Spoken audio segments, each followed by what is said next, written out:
Livro de Jeremias, capítulos 23 e 24. Que aflição espera os pastores das minhas ovelhas, pois destruíram e dispersaram aqueles de quem deviam cuidar, diz o Senhor. Portanto, assim diz o Senhor, o Deus de Israel, a esses líderes do povo. Em vez de cuidarem do meu rebanho e o conduzirem em segurança, vocês o abandonaram e o levaram à destruição. Agora eu os castigarei pelo mal que fizeram. Contudo, reunirei o remanescente do meu rebanho das terras para onde os expulsei.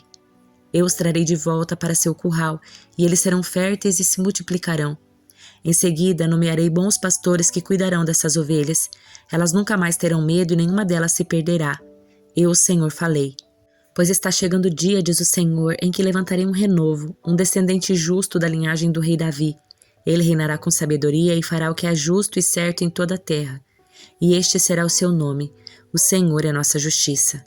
Nesse dia Judá será salvo e Israel viverá em segurança. Está chegando o dia, diz o Senhor, em que as pessoas que fizeram um juramento não dirão, tão certo como vive o Senhor que tirou o povo de Israel da terra do Egito. Em vez disso dirão, tão certo como vive o Senhor que trouxe o povo de Israel de volta da terra do norte e de todas as nações onde os havia exilado. Então viverão em sua própria terra. Meu coração está quebrantado por causa dos falsos profetas e todos os meus ossos tremem. Cambaleio como um bêbado, como alguém vencido pelo vinho por causa das santas palavras que o Senhor pronunciou contra eles. Pois a terra está cheia de adultério e debaixo de maldição. A terra está de luto, os pastos do deserto secaram, pois todos praticam o mal e abusam do poder. Até os sacerdotes e profetas são homens corrompidos. Vi seus atos desprezíveis aqui mesmo em meu templo, diz o Senhor. Portanto, os caminhos deles se tornarão escorregadios, serão perseguidos na escuridão e ali cairão, pois trarei calamidade sobre eles no tempo determinado para o seu castigo. Eu, o Senhor, falei. Vi que os profetas de Samaria eram terríveis, pois profetizavam em nome de Baal e faziam Israel, meu povo, pecar. Agora, porém, vejo que os profetas de Jerusalém são ainda piores, cometem adultério, gostam da desonestidade e incentivam quem pratica o mal, para que ninguém se arrependa da sua maldade. Esses profetas são tão perversos quanto os habitantes de Sodoma e Gomorra. Portanto, assim diz o Senhor dos Exércitos acerca dos profetas. Eu os alimentarei com amargura e lhes darei veneno para beber, pois foi por causa dos profetas de Jerusalém que a perversidade encheu esta terra. Assim diz o Senhor dos Exércitos a seu povo. Não deem ouvidos a esses profetas quando profetizam para vocês e os enchem de falsas esperanças. Eles inventam tudo o que dizem, não falam da parte do Senhor. Vivem repetindo aos que desprezam minha palavra, o Senhor diz que terão paz. E aos que seguem os desejos teimosos do seu coração, dizem, nada de mal lhes acontecerá. Acaso algum desses profetas esteve na presença do Senhor para ouvir suas palavras? Algum deles prestou atenção e obedeceu? Vejam, a ira do Senhor irrompe como uma tempestade, um vendaval sobre a cabeça dos perversos. A ira do Senhor não passará até que ele cumpra tudo o que planejou em dias futuros. Vocês entenderão tudo isso claramente. Não enviei esses profetas, mas eles correm de um lado para o outro. Não lhes dei mensagem alguma e ainda assim continuam a profetizar. Se houvessem estado diante de mim e me ouvido, teriam anunciado minhas palavras e levado meu povo a se arrepender dos seus maus caminhos e suas más ações. Acaso sou Deus apenas de perto? Diz o Senhor.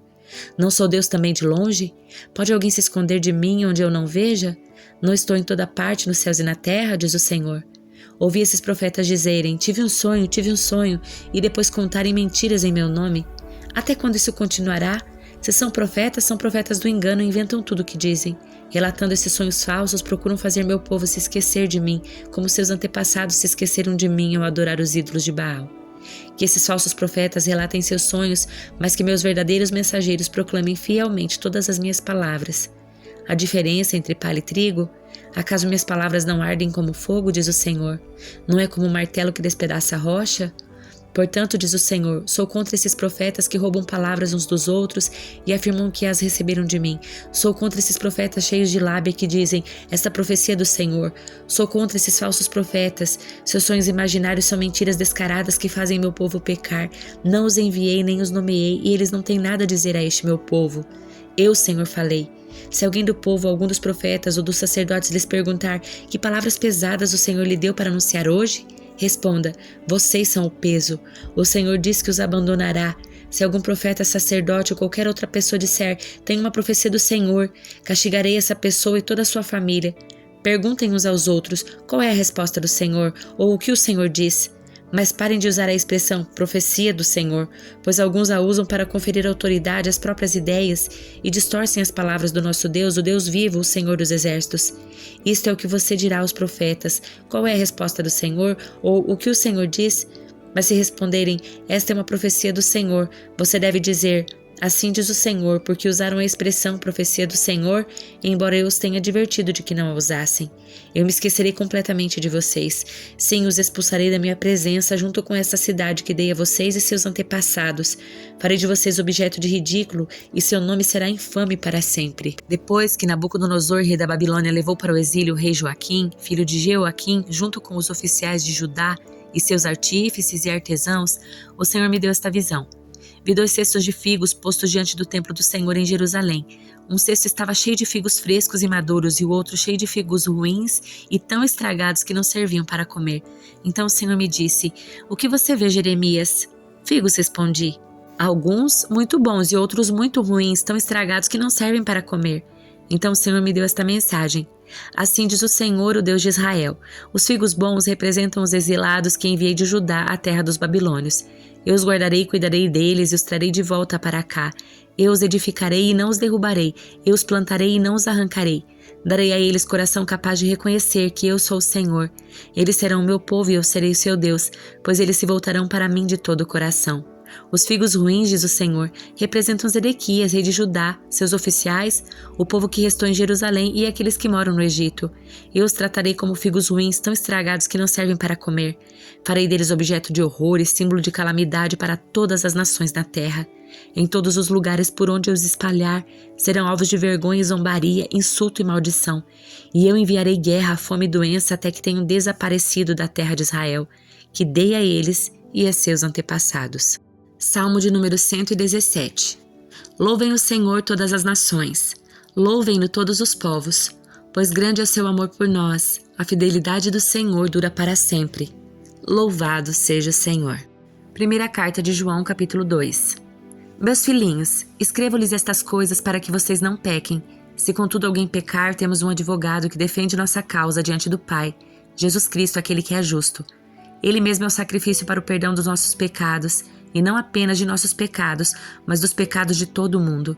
E sabemos que o conhecemos se obedecemos a seus mandamentos. Se alguém diz, eu o conheço, mas não obedece a seus mandamentos, é mentiroso e a verdade não está nele. Mas quem obedece à palavra de Deus, mostra que o amor que vem dele está se aperfeiçoando em sua vida. Desse modo, sabemos que estamos nele. Quem afirma que permanece nele deve viver como ele viveu.